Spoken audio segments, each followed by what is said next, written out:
नमस्कार, आप देख रहे हैं खबर नेशन गौरव चतुर्वेदी के साथ। फोबिया मतलब एक ऐसा डर जो किसी भी चीज से लग सकता है, वो पानी हो, हवा हो, बिजली हो या फिर गहराई हो, ऊंचाई हो। ऐसा ही एक शख्सियत जो पानी की भरी हुई बाल्टी को देखकर डरता है, वो अचानक समुद्र के गहराई में जाकर विश्व की उस संस्कृति और उस धर्म को ढूंढने की बात करता है, जो सामने लाने की बात करता है, जिसे विश्व द्वारका के नाम से जानते हैं। द्वारका की नगरी जो समुद्र के अंदर डूब चुकी है, गहराई में जाकर उस पर स्टोरी बनाना और स्टोरी बनाने के बाद जब उस स्टोरी को विश्व की सबसे बड़ा मीडिया संस्थान बीबीसी देखता है, तो बीबीसी फिर से उन्हें उस स्टोरी को करने की बात करता है, असाइनमेंट सौंपता है। उसके बाद जब वो कहानी सामने आती है तो भारत के प्रधानमंत्री नरेंद्र मोदी द्वारका में जाकर डाइविंग करते हैं और गहराई में जाते हैं और देखकर आते हैं। ऐसी ही शख्सियत से मैं आपको मिलवाने जा रहा हूं। विनोद कश्यप जी हैं, दिल्ली में रहते हैं। अनबाउंड इंडिया नाम का एक यूट्यूब चैनल चलाते हैं और उनके जो चैनल की टैगलाइन है, वो टैगलाइन है भारत मेरी नजर में। विनोद जी, आपने जब आपको पानी से डर लगता था, तब आपने समुद्र की गहराई में जाकर द्वारका नगरी पर अध्ययन किया। इस विवरण को थोड़ा सा आप बताइए। जी, पहले गौरव जी मैं आपको धन्यवाद दूंगा और आपके दर्शकों को कि आपने ये अपॉर्चुनिटी दी है कि आपके दर्शकों को मैं ये इस पर्टिकुलर सब्जेक्ट के ऊपर अपनी बात कह सकूं। मैं अभी आपने कहा कि वाटर फोबियाज और तमाम तरीके के जो अज्ञात भय हैं वो हम लोग अपने अंदर पाले रखते हैं और किसी न किसी तरीके से हम उस भय से ग्रस्त रहते हैं और हम अपनी ज़िंदगी में ऐसे जो एस्पेक्ट्स हैं, ऐसे एरियाज़ हैं, उसको हम छोड़ देते हैं ये सोच के कि ये शायद मैं ना कर पाऊँ। वो चाहे हाइट हो, अगर आप बड़े माउंटेन पर चढ़ना चाहते हैं लेकिन आपको हाइट से डर लगता है तो आप छोड़ देते हैं उसको। किसी गहरी जगह पर कोई गुफा हो, कुछ ऐसी जगह पर अंधेरी कोई जगह हो, वहाँ आप जाने से थोड़ा कतराते हैं ये सोच के कि इससे तो मुझे डर लगता है। तो इसी तरीके का डर मुझे भी था, वाटर फोबिया जिसको हम लोग कहते हैं। तो पानी से मुझे बड़ा डर लगता था, जैसा कि फोबियाज में होता है, तो मुझे वाटर फोबिया था। तो मेरी स्थिति तो यह है थी कि मैं भरी बाल्टी अगर देख लूँ, मैं ठहरा हुआ पानी अगर मैं लगातार 5 सेकंड के लिए 4 सेकंड के लिए अगर देखूं तो मुझे अजीब सा उसमें फील होने लगता था। अब ऐसी सिचुएशन में आप चूँकि मीडिया में हैं, तमाम स्टोरीज़ आपको करनी होती हैं और उस स्टोरी को आप तब तक क्या कहते हैं नहीं समझ सकते, समझा सकते हैं जब तक कि आप उसका हिस्सा ना बने। अब वो हिस्सा बनना है तो पानी में जाना पड़ेगा। पानी में जाने के लिए आप देखोगे क्या, तो जो हमारा एक आध्यात्मिक और हमारा जो पौराणिक एक हिस्सा है जिसको कि हम द्वारका के नाम से जानते हैं, जैसा कि अभी आपने अपने इंट्रोडक्शन में कहा है, उसको देखने के लिए, उसको दिखाने के लिए पूरी दुनिया को और अपने दर्शकों को मुझे पानी के अंदर उतरना था। खैर, वो अपनी जो एक डर है उस पर काबू पाते हुए और ये लालसा आपके अंदर पैदा करना कि आपको वो चीज़ देखनी है जो कि हजारों सालों से जो है वो समुद्र के तल में छुपी हुई है। बहुत कम लोगों को ये अपॉर्चुनिटी मिली है जो कि वहाँ पर जाके उसको देख सकें, उसको समझ सकें कि क्या है। क्योंकि आप एक मीडिया पर्सन हैं तो स्टोरी का कंक्लूजन आपको करना होता है अपने दर्शकों को बताने के लिए कि ये स्टोरी है क्या। तो ऐसी ही उस जिज्ञासा को जानने के लिए और उस सच को उस दुनिया के सामने लाने के लिए जिसको कि हम द्वारका के नाम से जानते हैं। तमाम तरीके की पौराणिक कथाएं हमारे सामने हैं, किंवदंतियाँ हैं, कहानियाँ हैं, किस्से हैं, लोक श्रुतियाँ हैं और जो समाज के साथ जो चलती हुई आई हैं बहुत सारी कहानियाँ, वो भी उसमें सब जुड़ती हैं। ऐसे सिचुएशन में हमको एक ऐसा दृश्य सामने लेके आना है जिसका कि बहुत विराट स्वरूप है और जिसका है वो तो खुद भी विश्व रूपम है, जिसको हम कहते हैं कि जिसका अपना एक विराट स्वरूप है। आज तक हम उनको गाते हुए आए हैं, उनको समझते, उनको गुनगुनाते हुए हम लोग आए, समझते हुए आए हैं, उस माया को समझने के लिए, जानने के लिए। तो ये तमाम तरीके के जो एक क्यूरियोसिटी होती है, और ख़ासकर चूँकि हम लोग मीडिया लाइन में हैं, तो हम लोगों को ये परेशानी थोड़ी ज़्यादा होती है कि हम ऐसी जगह पर चले जाएं, ऐसी चीज़ हम देख लें कि जो है उसका हम क्या कहते हैं वो बने, हिस्सा बने, और जो दर्शक हैं, जो उसको समझने वाले जो लोग हैं, उसको हम एक सही तस्वीर जो है वो दिखा सकें कि हम आपको क्या दिखाना चाहते हैं। आप समुद्र तल के ऊपर बसे द्वारका में भगवान के दर्शन करने गए थे। भगवान के दर्शन से भगवान की नगरी का दर्शन करने की कहानी क्या रही? देखिए कि हम ये बात जानते हैं कि ईश्वर जो है वो प्रतीकों के रूप में हमको दिखाई देता है। जैसे हम कहते हैं निराकार, ये हमारे जो कॉन्सेप्ट है, हमारा जो सनातन हिंदू धर्म है, इसके अंदर का ही जो कॉन्सेप्ट है कि निराकार है ईश्वर। अब हम अगर उसको आकार के रूप में देखेंगे तो उसके भी देखने के अपने तरीके हैं करने, लेकिन प्रतीकों के रूप में जब आप देखते हैं अपने ईश्वर को, तो बड़ी जल्दी से आपको उसके उसके उसके साथ साक्षात्कार हो जाते हैं। तो ऐसे ही द्वारका के बारे में जो कहानियाँ, किस्से हम लोग सुनते आए थे, मैं बचपन से उसको देख रहा हूँ मैं, और चूँकि मीडिया लाइन में था, एक 30-34 साल का कैरियर है मेरा टेलीविज़न के उसमें, तो एक जो है उसको जानने की, द्वारका को समझने की, और द्वारका को बड़े ही करीब से उसको महसूस करने की जो जिज्ञासा है, वो बरसों पुरानी है, और ये लगातार साथ में चल रही थी, और ये फ़ोबियाज़ भी आपके साथ लगातार ट्रैवल कर रहा था। अब ये फ़ोबिया हटाना है और उसको देखना है, तो इन सब चीज़ों को पार करते हुए हम वहाँ पर जो है जाते हैं, और कृष्ण की बनाई हुई जो जो द्वारका है, उसके जो कुछ प्रमाण जो है समुद्र तल पर जो बिखरे हुए हैं, उसको देखने और दिखाने की जो लालसा है, वो हम मुझे जो है वो समुद्र के भीतर तक लेके गई। और मैं आपको बताऊं कि ये एक पूरे प्रोसेस के तहत हुआ। जो मेरे साथ जो डाइवर है किरीट वेगड़, जो कि द्वारका में ही रहते हैं, बहुत रिनाउंड और ज़बरदस्त स्कूबा डाइवर हैं, और द्वारका के ऊपर और अंडर वाटर जो जो द्वारका है उसके ऊपर बहुत ही गजब का काम है उनका। द्वारका को सबसे ज़्यादा अगर करीब से कोई जानता है तो किरीट ही जानते हैं। तो ऐसी चीज़ों को दिखाने के लिए वो मुझे समुद्र के अंदर लेके गए, थोड़ी मुझे पानी के साथ जो है दोस्ती करवाई। समुद्र देव से आग्रह किया गया कि इनको आपसे डर लगता है और जो है इनकी स्तुति करें, तो मैंने समुद्र देव की स्तुति की, और भगवान के चरणों में जाके जब मैं जाने से पहले अपने जो अर्जी है वो उनके चरणों में भी लगाई थी कि मैं समुद्र में जा रहा हूँ, मैं आपकी द्वारका को देखने के लिए। तो उन्होंने मेरी अर्जी को स्वीकार किया, और बड़े ही आसानी से, बड़े ही जादुई तरीके से वो सारी की सारी घटनाएं होती हैं।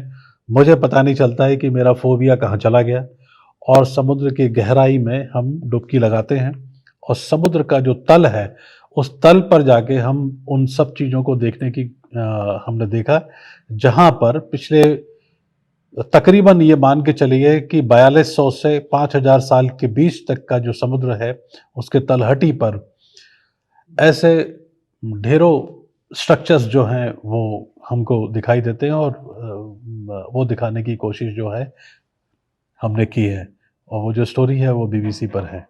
आपको जानकर आश्चर्य होगा और खुशी भी होगी कि द्वारका के ऊपर बनी बीबीसी की स्टोरी को 37 लाख लोगों ने देखा है। इसके बाद भी देश के साधु संत समाज के बीच में जाकर जिन सच्चाइयों का सामना विनोद कश्यप जी को करना पड़ा, उनकी जो भ्रांतियां मन में थी, जो उनके संदेह मन में थे, उन्हें दूर करना पड़ा, वो भी सुनने लायक है।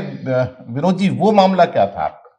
देखिए क्या है कि हम अपने पौराणिक जो दस्तावेज है हमारे देश में, सबसे पहले तो मैं आपके जो दर्शक हैं उसके माध्यम से मैं सब लोगों से ये कहना चाहूँगा कि हमारे पास जो पौराणिक दस्तावेज हमारे इस समय हमारे इर्द गिर्द है, उनके साथ अपना राब्ता बढ़ाने की कोशिश करें, उसको समझने की कोशिश करें।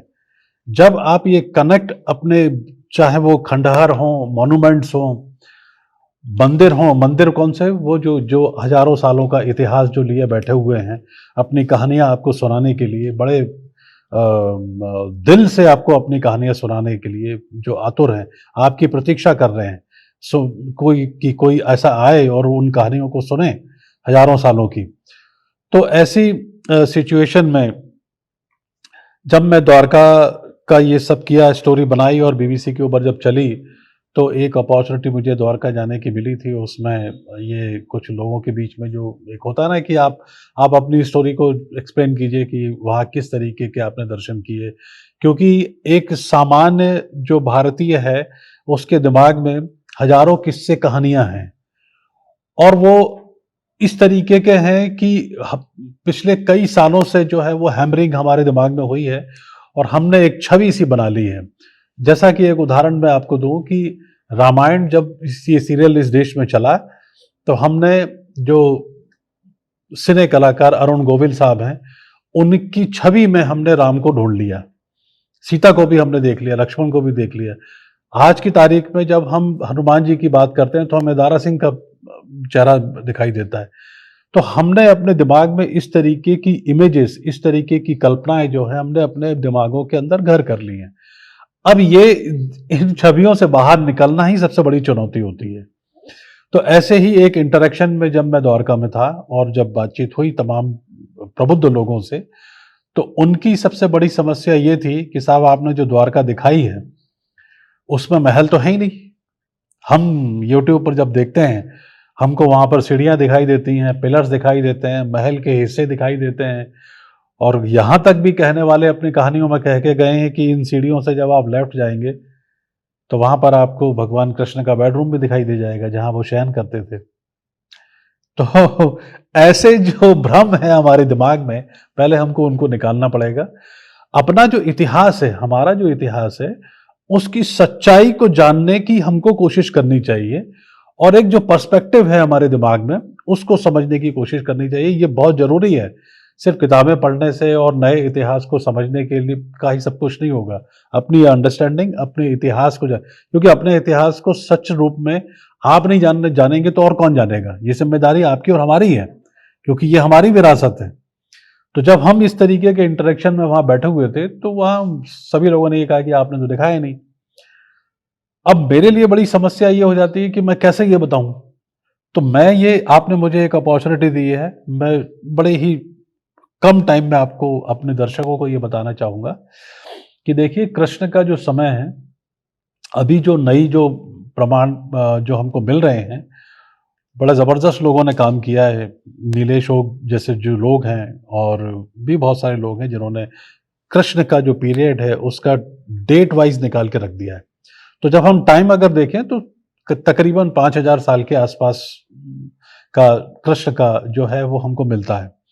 तो हम अगर एक मोटा तौर पर अगर हम लें कृष्ण का अगर समय 5000 साल का है, चलिए हम और भी कम करके अगर 4000 साल का भी करते हैं, अगर हम 3000 साल का भी करते हैं, कम से कम भी अगर समय लेते हैं, तो आप ये सोच के देखिए कि एक शहर, और शहर की परिकल्पना आज के हिसाब से नहीं है कि कंक्रीट का कोई शहर हो। 3000 साल पहले का एक शहर पिछले 3000 सालों से जो समुद्र की गहराई में डूबा हुआ है, और समुद्र का जो नेचर है, उसकी जो प्रकृति है, हम जानते हैं कि बड़ी निर्दयी होती है, कुछ भी बख्शता नहीं है, वो सब खत्म कर देता, सब अपने अंदर घोल लेता है वो। ऐसी स्थिति में एक शहर पिछले 3000 सालों से, 3000 से 5000 साल का टाइम लेके हम चलते हैं, इसमें वो समुद्र के अंदर पड़ा हुआ है। आपको क्या लगता है कि वहां वो सब होगा जो यूट्यूब पर आप देखते हैं? बिल्कुल भी नहीं होगा। उस जमाने में मिट्टी के घर हुआ करते थे, बहुत अगर हुआ तो पत्थरों को काट के और उसको क्या कहते हैं, सामंजस्य से बैठा के एक मकान और भवन के रूप में उसका होता था। कोई बड़ा अगर कोई होता होगा तो वो लकड़ी का घर होता होगा।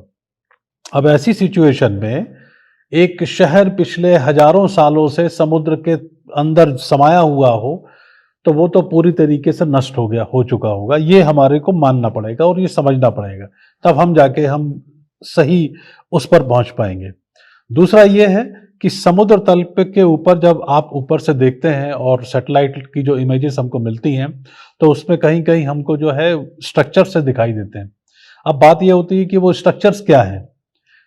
तो आप इस बात को समझिए, मैं पूरी विनम्रता के साथ और पूरे ऑथेंटिसिटी के साथ आपको ये बात कहना चाहूँगा कि ये जो स्ट्रक्चर्स हैं, ये वो स्ट्रक्चर्स हैं कि जो कोई बिल्डिंग रही होगी, जो भी भवन रहा होगा, जो भी इमारत बनी होगी, ये उसका नींव है।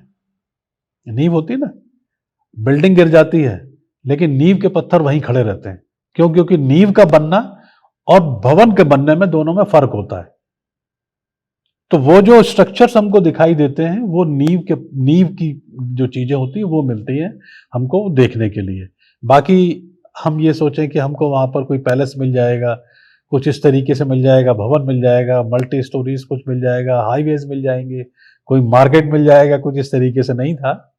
कृष्ण ने बहुत ही प्लान तरीके से एक शहर बसाया था जिसको कि हम द्वारका कहते हैं। वो उस समय भी द्वारका बोला जाता था और आज भी बोला जाता है। और वो उस समय का, अपने समय का एक बहुत बड़ा पोर्ट था। पोर्ट के जो निशान हैं, उसके जो मिलने वाली जो एंटिक्विटीज हैं, वो आज भी मिलती हैं। और ये बताती है, वो ये सिद्ध करती है कि ये जो पूरा स्ट्रेच है द्वारका का, वो एक बड़ी पोर्ट सिटी थी। तो पोर्ट से रिलेटेड जो चीजें होती है वो वहां पर हमको पानी में मिलती हैं। 5000 साल पहले भगवान कृष्ण ने एक ऐसी नगरी बसाई जो पूरे विश्व का व्यापार का एक बड़ा केंद्र हुआ करता था। आपने बातों में बताया कि उसकी लंबाई भी पाकिस्तान की सीमा तक जाती है, अन्य क्षेत्रों में भी उसकी जा रही है। तो ये कितना एरिया लगभग कवर करता होगा, जो सामान्यतः आपको जानकारी मिली हो उसके अनुसार? देखिए, द्वारका के ऊपर लगातार खोज हो रही है और जो जमीन है उसके ऊपर तमाम तरीके के उत्खनन हुए हैं। उत्खनन से बहुत सारी चीजें निकल कर आती हैं। जो पोर्ट सिटीज हैं, उस पोर्ट सिटी में अगर आप देखेंगे तो अगर आप 3000 साल पुराना अगर कोई पोर्ट की अगर आप बात करते हैं, तो वो ऐसा पोर्ट नहीं होगा जैसा कि आज हम कांडला पोर्ट देखते हैं या बाकी जो बड़े जो पोर्ट हैं उस तरीके से नहीं। लेकिन चूंकि ये शिप की बात होती है, तो कॉन्सेप्ट जो था पोर्ट बनाने का वो वैसा ही था जैसा आज भी है। उसी को कॉपी करते हुए हम लोग आज यहाँ तक पहुंचे हैं। और हम जो बेस है हमारे बनाने के पोर्ट, वो जैसे पहले बनते थे वैसे ही आज भी बनते हैं। आज उसका स्वरूप अलग है, उसका साइज अलग है। लेकिन अगर हम ये देखें कि द्वारका किस तरीके की सिटी थी, तो द्वारका निश्चित रूप से एक पोर्ट सिटी था और इसका जो व्यापार है वो मिडिल ईस्ट और सुदूर अफ्रीका तक था। और इसके अलावा भी बड़े जो जो देश हैं, कॉन्टिनेंट्स हैं, उसमें जहाज़ों का आना और जाना होता था। यहाँ से सामान उधर जाता था, वहाँ का सामान इधर आता था। तो द्वारका में जिस तरीके के उत्खनन हुए हैं, उसमें जो मिलने वाली जो चीज़ें हैं वो हमको किसी दूसरी देशों में, चाहे वो मिडिल ईस्ट हो, ईरान, इराक और के जो हिस्से हैं, जैसा कि हम उसको मेसोपोटामिया कहते हैं, पुरानी सभ्यताओं के उसमें, तो वहाँ जो चीज़ें हैं उनकी जो एंटिक्विटीज़ हैं, जो चीज़ें हैं, वो हमको द्वारका की जो ज़मीन है इसके ऊपर भी देखने को मिलते हैं। पोर्ट से रिलेटेड बहुत सारे ऐसे हैं, जैसे लंगर होता है। आप जब एंकर डालते हैं ना, तो आज जो एंकर हमारे पास लोहे के होते हैं, बड़े बड़े जो नुकीले, उस जमाने में बड़े जो पहिएदार जो क्या कहते हैं, एक पत्थर का होता था, वो लटकाकर हम शिप को जो है एक जगह पर लंगर डालते थे, जिससे कि वो स्टेबल रहे अपनी जगह पर, बह के आगे ना निकल जाए। तो ऐसे जो लंगर हैं वो आपको वहां पर एंकर जो है वो आपको द्वारका पोर्ट सिटी में जो उत्खनन जो हुआ है उसमें आपको ढेरों अलग अलग जगहों पर वो मिलेगा। अब रहा सवाल कि द्वारका की लंबाई कितनी होगी। सामान्यतः अगर हम इसको इस तरीके से देखें, तो पोर्ट अगर है तो पोर्ट की अपनी एक लंबाई होती है। दूसरी बात कि पोर्ट और बस्ती, इसके बीच में ऐसा नहीं होता है कि जहां पोर्ट है, जैसे हवाई अड्डा है ना, एक बड़े समझने के लिए, हवाई अड्डे के आसपास कोई नहीं रहता है, बस्ती अलग होती है, हवाई अड्डा अलग होता है। ऐसे ही पोर्ट अलग होता है, जहां से सामान आता है, जाता है, लोग चढ़ते हैं दूसरे उसमें, और रहने वाले लोग अलग होते हैं, जो उस पर काम करने वाले लोग होते हैं उनकी बस्तियां अलग होती हैं। तो पोर्ट वहां पर था लेकिन बस्तियां कहीं और थी। अब वो कहाँ कहाँ थी, जहां जहां से जहाज निकलता होगा, जिस जिस जगह पर होता होगा, तो तो ऐसा कहा जाता है, उसका एकदम सॉलिड प्रूफ नहीं है, ऐसा माना जाता है कि द्वारका अपनी जो स्ट्रेच है उसकी, जैसे मुंबई लंबाई में है, इसी तरीके से द्वारका भी था। तो तकरीबन 80 से 100 किलोमीटर के आसपास का इसका स्ट्रेच था। इसके ऊपर लगातार जो है वो काम चल रहा है और निकट भविष्य में हम और भी प्रामाणिक रूप से जो बातें हैं वो हमको देखने को मिलेंगी, इंतजार करेंगे। जैसे डर से विनोद कश्यप जी ने विजय पाली है, उस फोबिया को भूल गए हैं और अब फिर बार बार पानी में जाने की बात करते हैं, ऐसे ही आप सबसे भी आग्रह है कि आपके मन में अगर कोई फोबिया हो तो उससे बाहर निकले। और द्वारका की ये कहानी की एक शुरुआत है। अभी सरकार को भी और पुरातत्वविदों को भी बहुत ज्यादा काम करना, और जिसके बाद जो तस्वीर आएगी वो भारत की एक नई सभ्यता और एक नई संस्कृति की वानगी होगी जो पूरे विश्व में जानी जाएगी। मैं एक बात इसमें ऐड करना चाहूँगा, अगर आपकी इजाज़त है तो। Sure. तो मैं ये आपको बताना चाहूँगा कि अभी हाल ही में प्रधानमंत्री नरेंद्र मोदी ने द्वारका में डुबकी लगाई है। ये एक सिग्निफिकेंस है, प्राइम मिनिस्टर का द्वारका में जाना और वहाँ पर जाके डुबकी लगाकर जो उन्होंने वहाँ पर द्वारका की पूजा की है। तो जैसे मैंने अपने शुरुआती उसमें कहा कि हम ईश्वर को प्रतीकों के रूप में अगर देखें तो मेरे ख्याल में ज़्यादा ठीक होता है। तो प्राइम मिनिस्टर ने भी एक प्रतीकात्मक रूप से द्वारका में जाकर जितने भी रिसर्चर्स हैं, जितने भी हिस्टोरियंस हैं, जो आर्कियोलॉजिस्ट हैं, समुद्र विज्ञान पे काम करने वाले जो लोग हैं, उनके सामने एक बहुत बड़ी चुनौती रख दी है। अब ये डिपार्टमेंट और बाकी सब लोगों का काम है कि वो किस तरीके से उसको और एक्सप्लोर करें। द्वारका अभी पूरी तरीके से एक्सप्लोर नहीं हुआ है।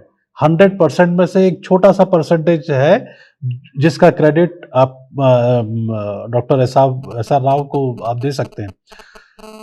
तो अभी द्वारका बहुत बड़े पैमाने पर एक्सप्लोर करने की गुंजाइश रखता है और मुझे उम्मीद है कि प्रधानमंत्री ने जिस तरीके से ये इनिशिएटिव दिखाया है और अपना सामने एग्जाम्पल सेट करके जो बताया है, जो हम लोगों के सामने रखा है, उससे मुझे लगता है कि आगे आने वाले समय में हम द्वारका को और भी ज़्यादा प्रामाणिक रूप से खोज के तरीके से साक्ष्यों के आधार पर हम होते हुए देखेंगे।